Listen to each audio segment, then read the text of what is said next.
یہ پورا ایریا یہ بتایا جاتا ہے کہ یہی میدان کربلا بھی ہے، یعنی کربلا کا جو مارکا تھا وہ اسی جگہ پر اس پورے ایریا میں ہی کہیں ہوا تھا، کیونکہ جب امام حسین کی شہادت کی جگہ بھی یہاں موجود ہے تو آپ اس سے سمجھ سکتے ہیں کہ اسی ایریا میں یہ مارکا ہوا ہوگا، اسی ایریا میں یہ جنگ ہوئی ہوگی۔ گلشن فاطمہ کے پھول بھوکے پیاسے یہاں شہید کیے گئے، پانی بند کر دیا گیا، نہر فرات قریب تھا مگر پانی نہیں پینے دیا گیا۔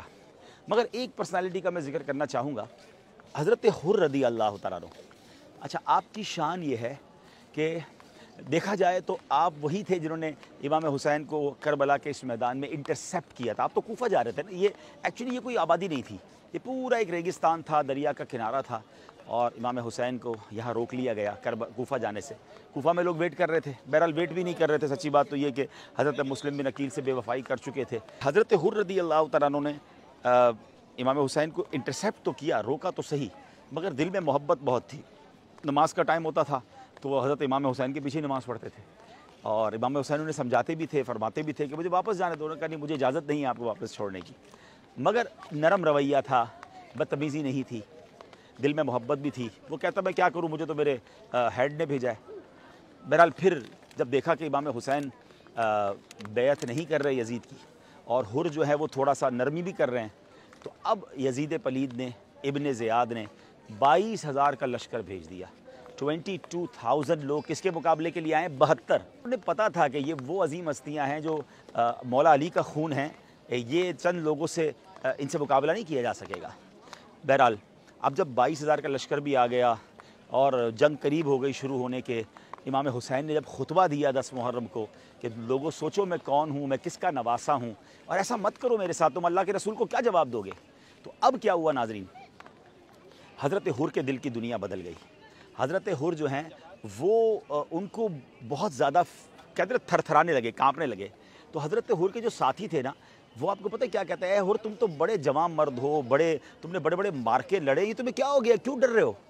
تو آپ نے بڑا تاریخی جملہ کہا کہ مجھے جنت نظر آ رہی ہے سامنے، اور تمہارے ساتھ کھڑا ہوں تو ایسا لگ رہا ہے مجھے دوزخ اپنی طرف کھینچ رہی ہے۔ مجھے ادھر مال ہے، ادھر شہرت ہے، ادھر اقتدار ہے، مگر سامنے مجھے امام حسین کے پاس جنت نظر آ رہی ہے۔ اور امام حسین نے اعلان بھی کچھ ایسا کیا تھا کہ ہے کوئی خاندان نبوت پر اپنی جان قربان کر دے۔ حضرت حر کے ساتھیوں نے روکنے کی کوشش کی، مگر حضرت حر نے فیصلہ کیا، اور وہ تاریخی فیصلہ کیا۔ ناظرین اس مومنٹ کو یاد کیجئے گا، میں کچھ آپ سے بات کرنا چاہتا ہوں۔ اس 1 منٹ کا جو فیصلہ تھا، وہ نہ کرتے فیصلہ، سوچتے ہی رہ جاتے، تو آج دنیا میں انہیں کوئی نہ پہچانتا۔ ہم 22,000 یزیدیوں میں کس کا نام پتہ ہے، کتنوں کا نام ہمیں پتہ ہے؟ آپ بھی دنیا میں کہیں چلے جاتے، اور اگر ہوتے تو شاید ایسا نہ ہوتا تو لوگ انہیں بھی ملامت کر رہے ہوتے۔ مگر حضرت حر کے دل نے فیصلہ کیا کہ نہیں، یہ دس از دا ٹائم آف ڈیسیشن۔ انہوں نے ڈیسیشن لیا اور گھوڑا دوڑایا، یزیدی لشکر سے نکلے اور حسینی لشکر میں آ گئے، اور امام حسین کے قدموں میں جا کر کہا کہ حضور پہلے تو مجھے معاف کیجئے، میں ہی وہ ہوں جس نے آپ کو روکا تھا، میں ہی وہ ہوں جس نے آپ کو تکلیف پہنچائی، مگر حضور اب کیا مجھے معافی مل سکتی ہے؟ امام حسین تو خاندان نبوت کے چشم و چراغ ہیں نا، نبی پاک کے نواسے ہیں، آپ نے فرمایا تمہیں معافی ہے۔ اب انہوں نے کہا حضور اجازت دیں، میں اب آپ کی طرف سے لڑوں گا۔ یہ عجیب منظر تھا کہ تھوڑی دیر پہلے جو یزیدی لشکر میں ہے تلواریں لیے کھڑے ہیں، اب انہی کے لشکر کا ایک سپاہی، بلکہ انہی کے لشکر کا ایک اہم سپاہی جنرل، اب وہ سامنے والی فوج کی طرف سے لڑنے آ رہا ہے، اور ایسا ہوا کہ اب لڑتے لڑتے لڑتے اب شہید ہو گئے۔ اللہ اکبر۔ لیکن وہ جو ڈیسیشن تھا نا، اس نے حضرت حر کو کہاں پہنچا دیا کہ آج جب بھی حضرت حر کا ہم نام لیتے ہیں تو رضی اللہ تعالی عنہ نام کے ساتھ لگاتے ہیں۔ وہ شاعر کہتے ہیں نا، یہ نعرہ حر کا تھا جس وقت فوج شام سے نکلا، کہ دیکھو یوں نکلتے ہیں جہنم سے خدا والے۔ اچھا واقعہ آپ نے کئی بار سنا ہوگا، مگر اسی کربلا کے میدان سے میں اس سے ایک میسج دینا چاہتا ہوں۔ ہم میں سے بہت سارے ایسے ہوں گے جو حرام کما رہے ہوں گے، مجھے سننے والوں میں ہو سکتا ہے ایسے بہت سارے ہوں گے جو غلط کام کر رہے ہوں گے، کوئی شراب پینے والا، کوئی بدکاری کرنے والا، کوئی حرام زندگی گزارنے والا۔ اچھا اسے پتہ بھی ہوتا ہے میں غلط کر رہا ہوں، اچھا سوچتا بھی رہتا ہے نہیں یار جھوٹ نہیں بولنا چاہیے، حرام نہیں کمانا چاہیے، سود کا کام نہیں کرنا چاہیے، شراب نہیں پینا چاہیے، غلط صحبتیں نہیں اپنانی چاہیے، غلط کام نہیں کرنا چاہیے، مگر فیصلہ نہیں کر رہا ہوتا، سوچ رہا ہوتا ہے ہاں ابھی چھوڑ دوں گا، رمضان میں چھوڑ دوں گا، کچھ عرصے بعد چھوڑ دوں گا۔ لیکن اسی کچھ عرصے بعد میں کرتے کرتے کئی لوگ دنیا سے چلے گئے۔